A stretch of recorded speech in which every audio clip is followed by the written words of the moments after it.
Hello students, कैसे हो आप लोग? बेटा ठीक हो? तो हम कर रहे थे सब्जेक्ट वर्ब एग्रीमेंट। ठीक है, तो इसके मैंने आपको 4 रूल समझा दिए थे। ठीक है, तो आज हम करेंगे rule number 5 and rule number 6। 2 rules आप आज हम करेंगे, नेक्स्ट कल करेंगे। तो स्टार्ट करने से पहले मेरी आप लोगों से ये रिक्वेस्ट है कि प्लीज मेरे चैनल को लाइक और सब्सक्राइब जरूर करें।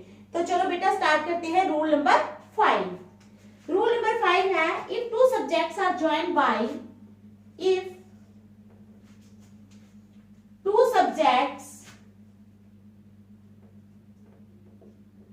if two subjects are joined by if two subjects are joined by neither nor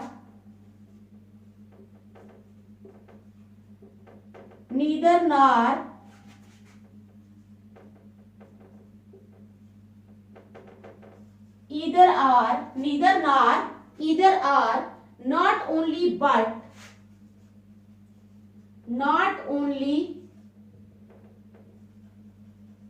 but also none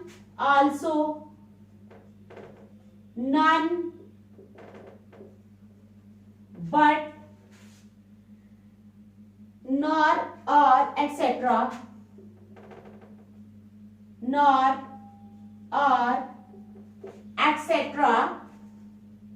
Then the verb is used only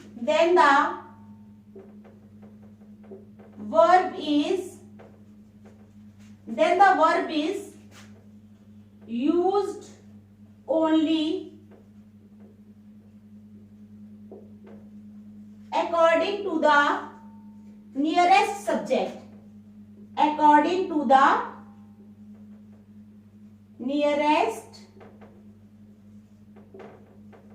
subject. मैं अभी आपको समझाऊंगी। ठीक है, अब इसमें क्या है? एग्जाम्पल 1 है, neither he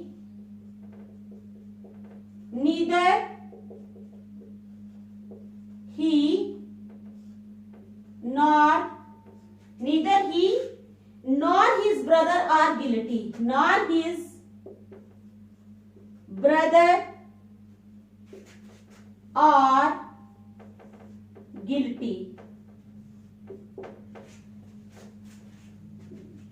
Neither he nor his brother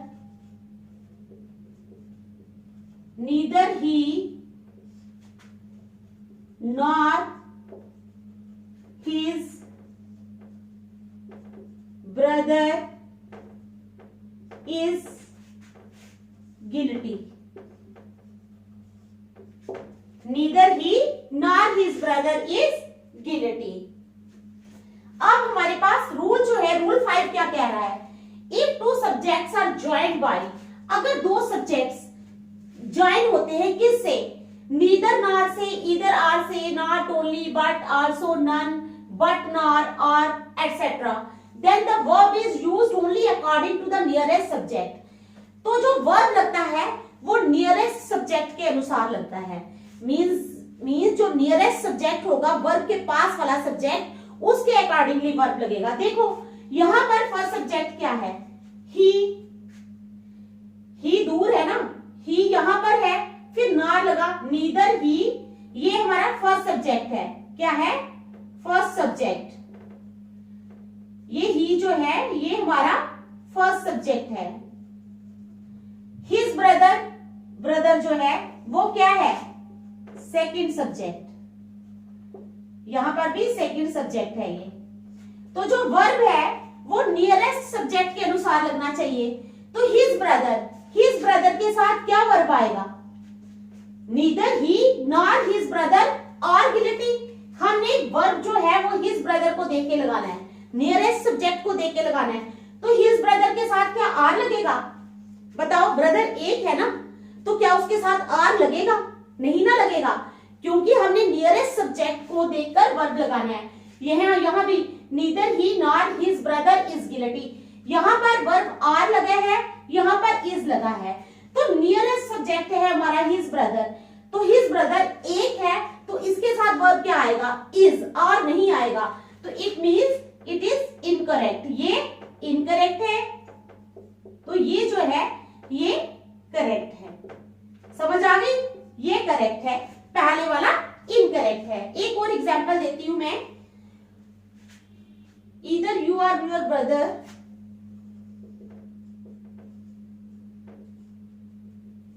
either you or your brother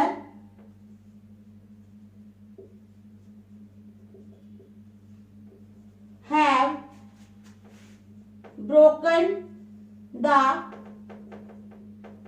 glass. Either you or your brother have broken the glass. Either you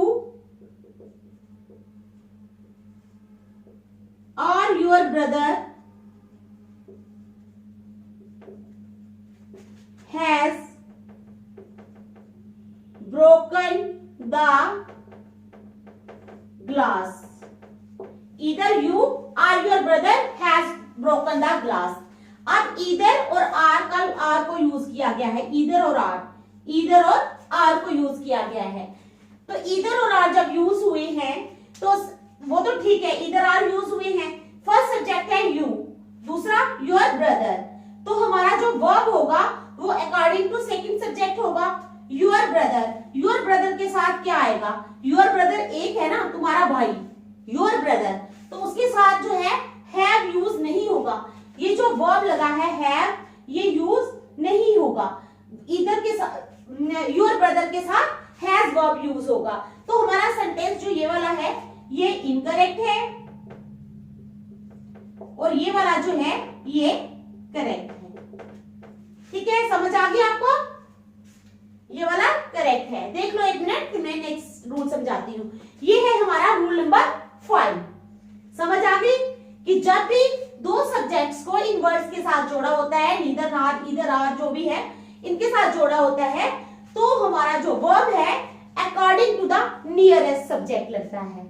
जो दूर वाला सब्जेक्ट है उसको हमने नहीं देखना, जो पास सब्जेक्ट है उसके अकॉर्डिंगली हमने वर्ब लगाना है। तो देख लो बेटा, रूल नंबर 5,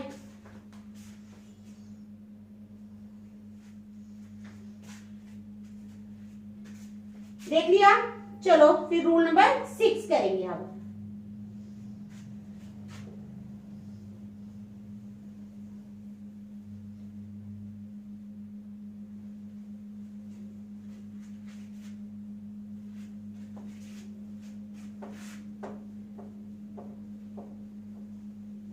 अब हम क्या करेंगे? रूल 6 करेंगे।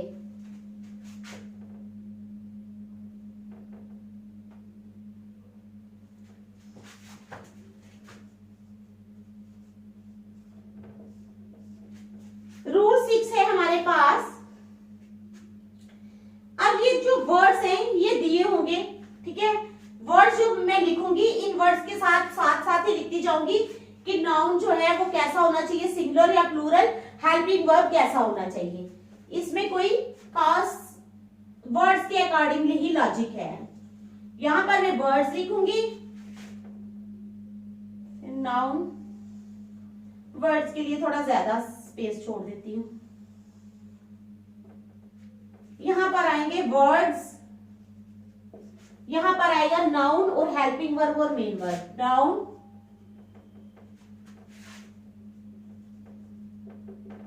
Helping verb oblique main verb. तो हमारे पास वर्ड्स कौन सी हैं? वर्ड्स हैं a number of, a large number of, a great number of. A large number of, a large number of, a number of और a great number of. A number of और a great number of.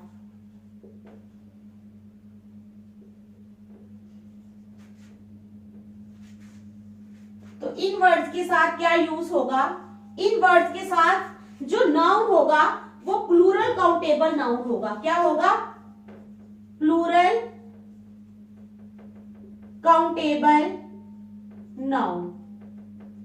और जो हमारे पास helping verb होगा वो भी plural ही होगा। क्या होगा? प्लूरल होगा। नेक्स्ट वर्ड्स ले लो, the number of, the large number of और द ग्रेट नंबर ऑफ। पहले भी ए लगा है, अब लगेगा the number of, the large number of,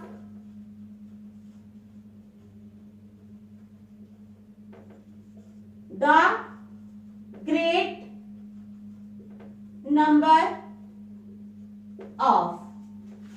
ये तीन है, तो इनके साथ क्या होगा? प्लूरल काउंटेबल नाउन और singular helping verb. Plural countable noun और जो helping verb public main verb होगा वो सिंगुलर होगा। क्या होगा? सिंगुलर होगा।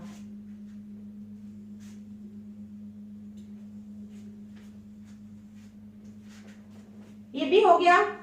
नेक्स्ट चलो, the quantity of, the amount of, the quantity of,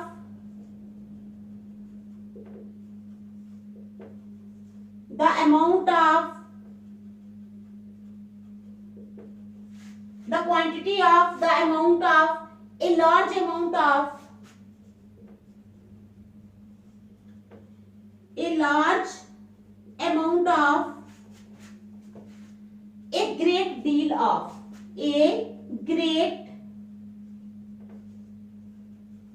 deal of, a great deal of, uncountable noun,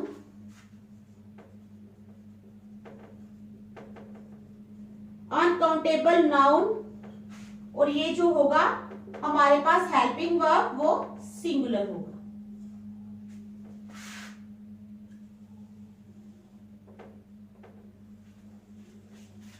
देख लो आप, फिर मैं आपको एग्जाम्पल देती हूं, फिर आप देखना, एग्जाम्पल से आप लोगों को समझ आ जाएगी।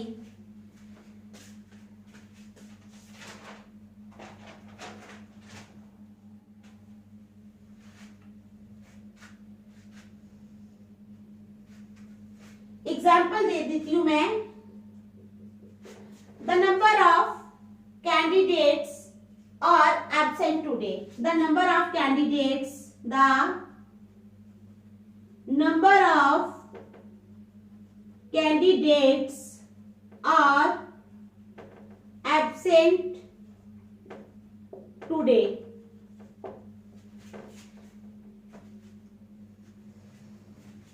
The number of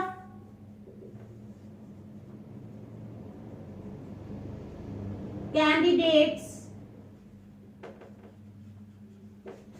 is absent today.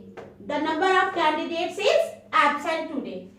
अब मैंने आप लोगों को क्या बताया है कि ये जो वर्ड्स आपको देखो, पहले में तो सब में ए लगा है, ए large number of, a number of, a great number of, दूसरे में द नंबर ऑफ। तो ये जो हमारी एग्जांपल है ये द नंबर ऑफ पे डिपेंड कर रही है, यहाँ पर फॉलो कर रही है द नंबर ऑफ। ठीक है, तो इसमें क्या है? प्लूरल काउंटेबल नाउन और हेल्पिंग वर्ब क्या है? सिंगुलर। प्लूरल काउंटेबल नाउन तो ठीक है, कैंडिडेट्स, ठीक है, दोनों में कैंडिडेट्स है।